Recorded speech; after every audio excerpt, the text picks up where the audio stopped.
So you want to manifest your dream job, but it doesn't matter what you try, you're just not seeing results.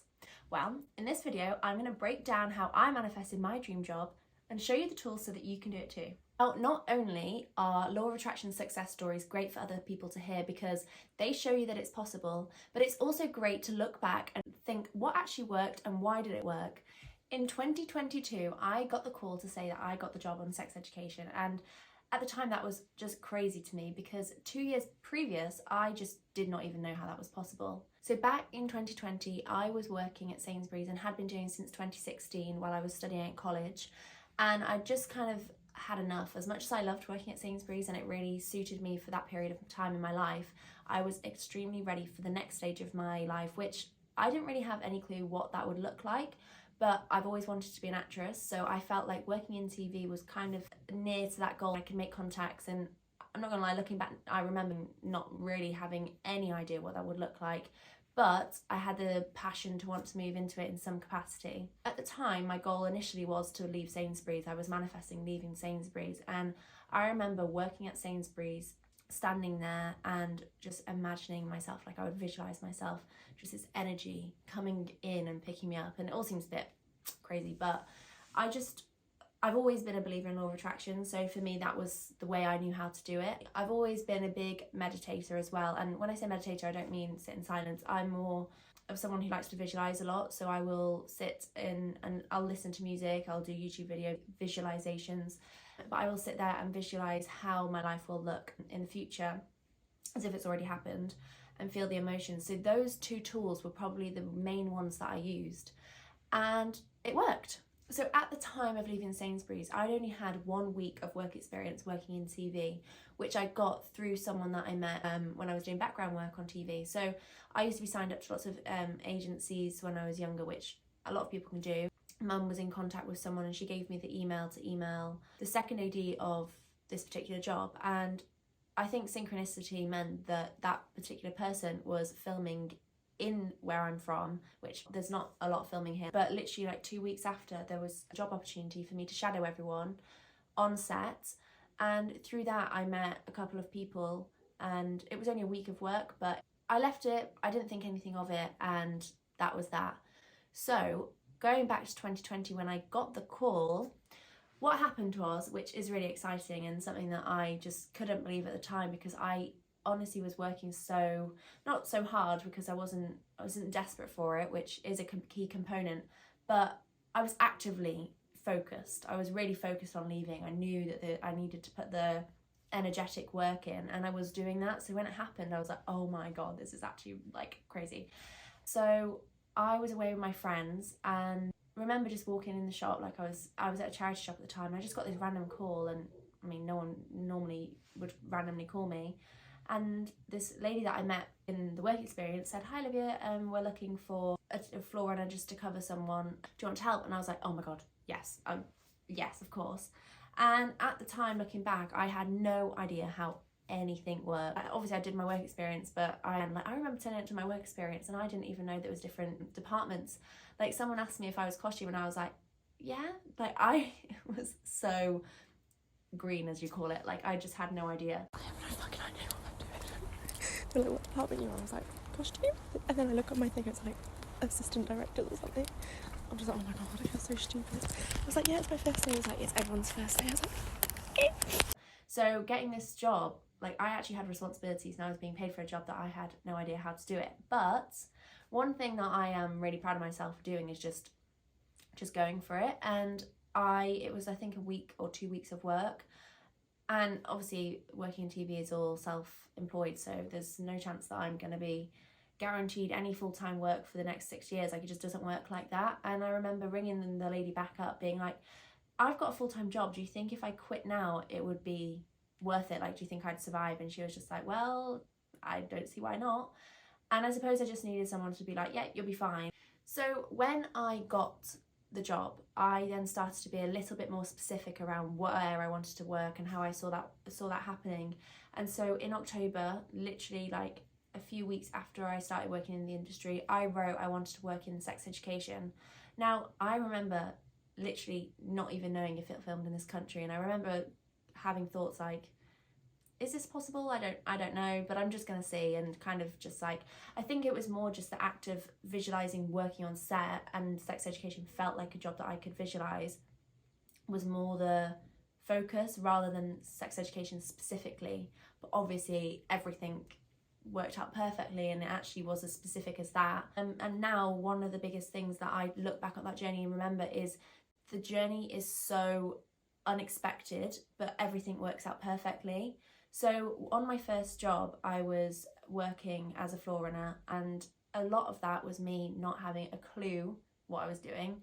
And it was just a good time to just make mistakes, and no one was expecting me to know because I was new. I mean, there were times that people probably thought, what is she doing? But it's just all part of it. Like, you can't be amazing beforehand.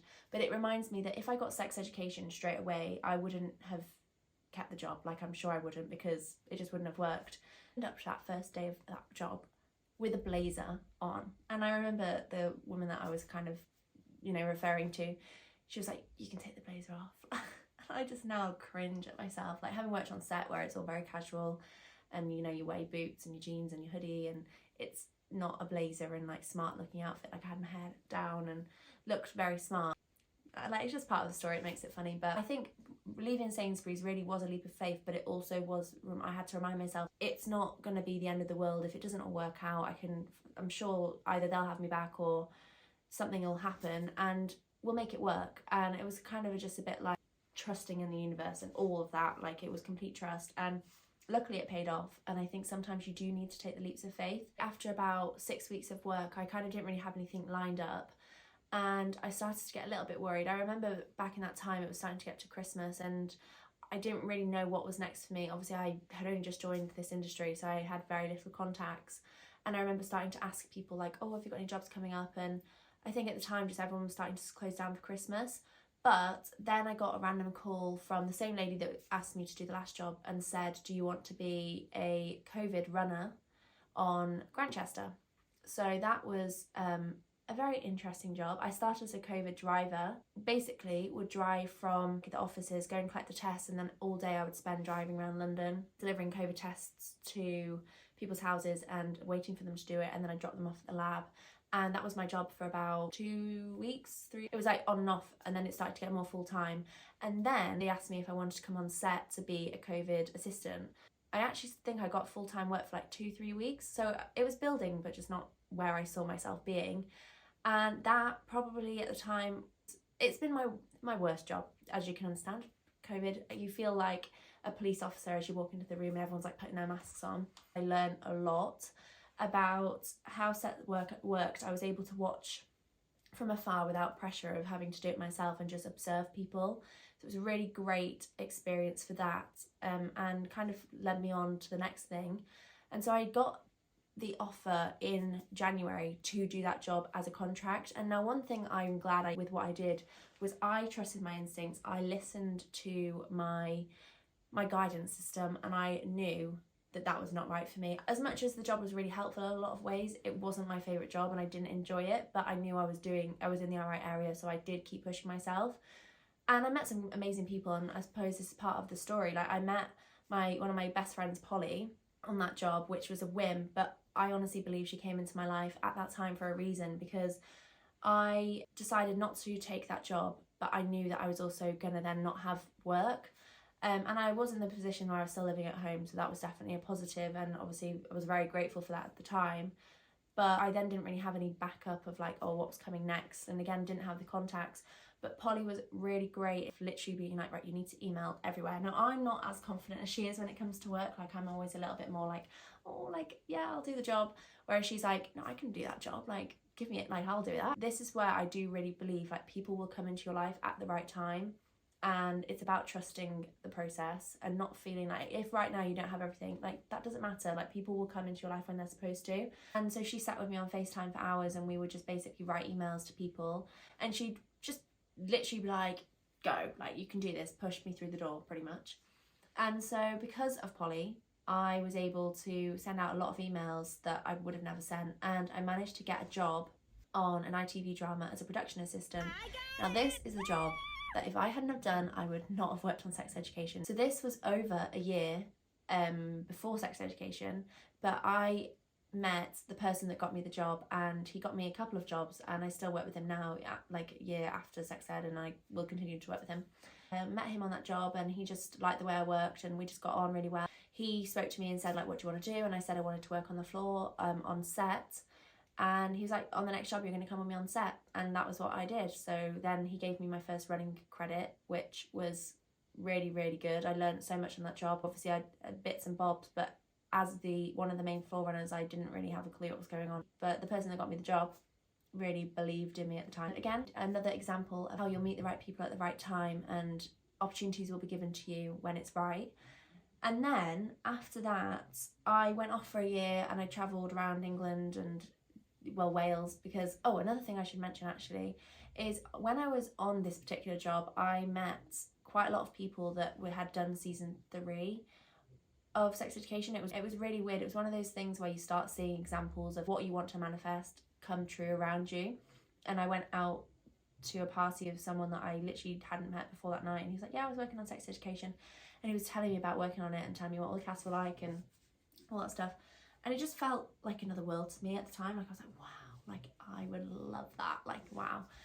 And so looking back now, it just is crazy that it happened, but it's just one of those things that you just like, oh my god, like, to think like a year later I was doing it is mad. You're not near, like, it's like out of reach, but you can like almost touch it. I didn't have a clue where sex ed filmed, and the fact that then I was in the same city that it filmed, like it was literally down the road, was like, oh shit, like this actually could happen. I went off for a year, and at this time I think I not lost it completely, but I just was like, well, whatever's gonna happen happens. Like, I was just going from job to job and kind of just focused and happy within that moment that I was in. Like, I was just enjoying like I was working full time, learning so much, meeting so many people. Like, I had the best times on all these jobs, so I wasn't focused on how sex ed was coming about. If anything, I probably kind of forgot about it, because I didn't think, oh, my life's not complete without it. It was just something that I thought, oh, it'd be really cool to do. And it wasn't until March 2022, or actually no, May 2022, and I got a text originally from the person that got me my first job, and he said, I've got a job for you. And I was like, oh, what job is it? And he was like, sex ed. And I was like, no way, like, oh my god. I couldn't believe it, because to me it was like, what? Like, this is actually happening. I was up in Newcastle filming on a job at the time. Like, it wasn't a job that I was even really in the vicinity of, but I was like, I'm gonna move. Like, everything that I needed to do, I was like, yeah, I'll do that. Yep. And so basically I ended up signing the contracts and everything was complete, and I was like, this is actually happening. Like, it just didn't feel real. I started the job in August 22 as the key floor runner on sex ed, which to me was like the most amazing thing, because for me and this particular job, not just sex ed but like assistant director, floor runner, like the thing I love about it the most is the fact that I get to meet cast and learn all about their jobs, because I want to act. Like, that's always what I wanted to do, so it's like the most kind of front row position of what they're doing and learn from them. And since then, like, a lot of people from all these jobs have become my friends, and yeah, it's like the best job for me anyway, because it's like I'm getting a taste of what it would be like as an actor, and also just learning the industry from another side. I started that job in August 2022 and I finished it in February 2023. So that is the story of how I manifested working on sex education. Now, I want to say a few points of how I did it, because honestly, it wasn't just by chance. It wasn't. I was very active with what I was doing, and I always have been very active in my visualizations. And there's a few things that I've taken away from this lesson that I want to share with other people, because I think it's a really good example of that. Number one key thing that I was doing was I was visualizing myself in that position daily, or if not daily, then every other day. Like, I was doing it often enough to really envision myself in these positions, working on set, because your mind doesn't know the before, the after. Like, it's just, everything is all one thing. So when you visualize where you want to be, or your outside world has to change to be how it is in your mind. So every day I would start walking around as if I work on set, or I'm an actor or whatever, and have that feeling of that this is what I do. And that was what I think was so key. Number 2 of what I really like in my own story of this is that I wasn't checking up on myself constantly, being like, why isn't it here yet? Why am I not where I want to be? Why is sex education not happened? Because it wasn't sex education, although it was the goal, it wasn't the only thing I wanted. And so this is one I have to remind myself of a lot with goals that mean probably a lot more to me specifically, because obviously working on a particular job is amazing, but it's not changing where I am long term, I suppose, because it's only a short amount of time. In this particular example, I was happy doing the jobs because it was what I wanted to do anyway. I was just happy as I was. And it is harder when you're not where you want to be, when you're not seeing the results yet. But every time you are looking at your current situation, be like, it's not here yet, I've not got this, I've not got that, you are stopping every potential of that coming to you at that time, because the vibrational momentum is having to stop and it's having to go backwards. And every time you focus on what you don't have, you're actually manifesting that rather than having it. It's always important to be mindful of how you are thinking about what you want. So for example, if I said I want more money, and rather than focusing on having more money and the luxuries of having the financial freedom, and I'm focusing on, oh, I can't pay this bill today, I can't do this, oh, I've got to pay more money, oh, I've just had a bill come through, oh, this friend's asking me to do something and I can't afford it. That, you're not focusing on what you want, you're focusing on the lack. And so this is a key thing that I'm going to keep talking about because it's so key and important, that you cannot focus on lack and expect to get the opposite. It has to be everything pointing towards what you want. And then the last one, when it comes to law of attraction, and I think a lot of people get confused by this, is to take inspired action. Now this doesn't mean go and visualize everything and do nothing. There are key moments in my story that I go and do stuff. I email people twice. I email people at the beginning of the story when I get the job before to do work experience, and I email people to get from going to COVID to my production assistant. Like, I'm putting myself out there. I'm facing my fears, which is something that I think people also need to be reminded. But I'm putting myself out there, but I'm letting inspiration come to me. And that was something that I think is something that I even now get a little bit like, oh, am I doing it right? Like, am I putting myself out there? But I think it's inspired when it feels right. Like, it's like exciting. It might feel scary, but it's exciting to you. And I think it's good to be self-aware about what inspired action feels like. Just one more thing, I think, actually, which I have said, but I'm going to say again.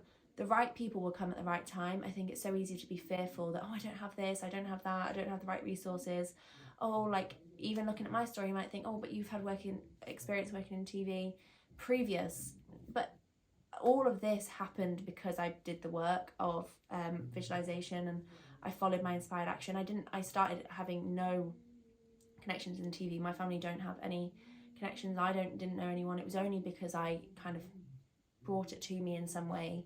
And your story will probably look completely different to someone like mine, but it'll be your own because of things that you've done differently. You just don't know, and I think it's worth being mindful of that. They are the main things. There's many more that I keep reminding myself, but for now this is what I will leave you with. But before you go, I want you to do one thing, if anything, today, and that is to go about your life, whether that's literally going to bed, if you're going to sleep right now, do it as if you already have the things you want. Go about your life, whether that's working at a supermarket, working at Sainsbury's.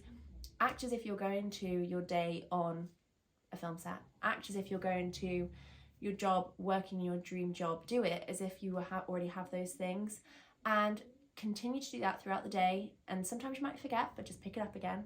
And I promise you, after a few weeks of doing this, you will see your life transform. So thank you so much for watching this video. I hope it was really helpful to you and that you got something out of it.